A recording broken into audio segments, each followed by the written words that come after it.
The Federal Reserve's interest rate decision is expected in just a matter of hours. Fed Chair Jerome Powell will make the announcement at 2 p.m. Eastern time today. And ahead of this announcement, some strong words from President Trump this morning outside the White House. Here's what he had to say. Now we have a man that just refuses to lower the Fed rate, just refuses to do it. And he's not a smart person. I don't even think he's that political. I think he hates me, but that's okay. You know, he should. He should. I call him every name in the book, trying to get him to do something. I've been nice to him. I do it always. I don't know how to sell.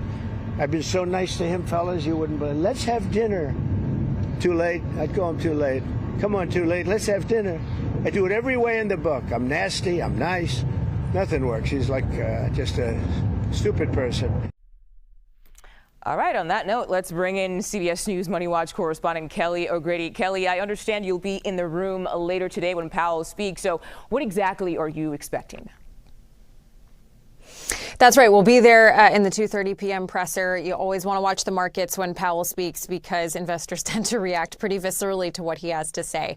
We are expecting the president to be disappointed today. We are expecting that interest rates will remain unchanged. We do know that the Federal Reserve has been beating this drum for a while. They want to wait and see how tariffs impact inflation over the next few months and potentially raise prices higher. But the three things that I'm really looking for are, one, what is their bigger issue that they see? Is it the possibility, like I just said, that inflation increases, or is it the possibility that we see slowing economic growth because of the job market weakening and consumer spending less? Remember, we got those retail sales that were down yesterday because the two of those together, they cause stagflation.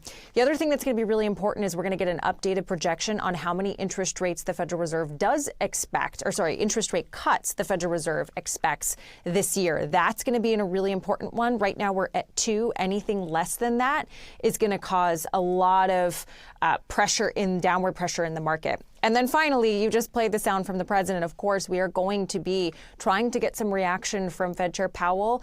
The Federal Reserve is supposed to be separate. They are not supposed to make any decisions based on what someone from the White House says. But there is also the possibility that has been floated of a shadow Fed chair. And so this is something that we'll be looking to see if Fed Chair Powell has any reaction to today. Okay, we shall wait and see on that. I have to ask you, how could the events in the Middle East, how could they factor into Powell's decision making right now?